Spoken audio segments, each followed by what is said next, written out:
Genius হান্টার্সের পক্ষ থেকে আরও একটি বেসিক ম্যাথ ক্লাসে সবাইকে স্বাগতম। তো আজকে আমরা জেনারেল ম্যাথের লাভ ক্ষতির অঙ্ক নিয়ে আসছি। তো এই অঙ্কগুলো সচরাচর 6, 7, 8, 9, 10 ইভেন চাকরির জন্য কাজে লাগে। তো আজকে আমাদের টপিক হচ্ছে কি শতকরা লাভ এবং ক্ষতি। তো আমি আগে থেকে একটা অঙ্ক বোর্ডে তুলে রাখছি। অঙ্কটা হচ্ছে কি যে একটি কলম 20 টাকায় ক্রয় করে 30 টাকায় বিক্রি করলে শতকরা কত লাভ হবে। তো আমরা যদি এই অঙ্কের সমাধানে যাই আপনারা দেখতে পাচ্ছেন যে আমাদের কলমের দেওয়া আছে ক্রয় মূল্য 20 টাকা, দেওয়া আছে ক্রয় মূল্য 20 টাকা। আপনারা দেখতে পাচ্ছেন আমাদের কলমে দেওয়া আছে ক্রয় মূল্য 20 টাকা এবং দেওয়া আছে বিক্রয়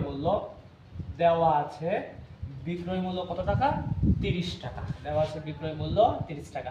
আমরা জানি যে ক্রয় মূল্য থেকে যদি বিক্রয় মূল্য বেশি হয় তাহলে লাভ হয়। তাহলে অতএব লাভ হবে আমাদের, আমরা জানি লাভ সমান কি যে বিক্রয় মূল্য বিয়োগ হচ্ছে ক্রয় মূল্য, তো বিক্রয় মূল্য আমাদের 30 টাকা, ক্রয় মূল্য হচ্ছে 20 টাকা। তা লাভ হচ্ছে আমাদের কয় টাকা? 10 টাকা। আচ্ছা, তো আপনারা নোটিস করেন যে আমাদের ইনভেস্ট হচ্ছে 20 টাকা, 20 টাকা ইনভেস্ট করে লাভ হচ্ছে কয় টাকা? 10 টাকা। তাহলে আমি এখন লিখতে পারি 20 টাকায় লাভ হয়, 20 টাকায় লাভ হয় 10 টাকা।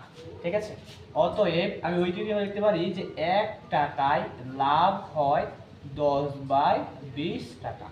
অতএব যেহেতু আমাকে বলছে যে শতকরা কত লাভ হয়, আমি জানি শতকরা মানে হচ্ছে কি 100।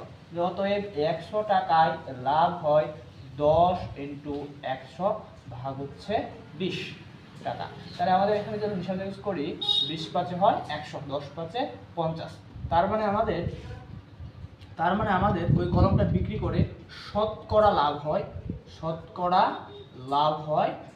50%। আশা করি আপনারা সবাই এই ভিডিও দেখে শতকরা যদি ক্রয় মূল্য এবং বিক্রয় মূল্য দেওয়া থাকে তাহলে শতকরা লাভ এবং ক্ষতি এইভাবে বের করতে পারবেন। ধন্যবাদ সবাইকে, দেখা হবে আরও একটি ক্লাসের ভিডিওতে। আসসালামু আলাইকুম।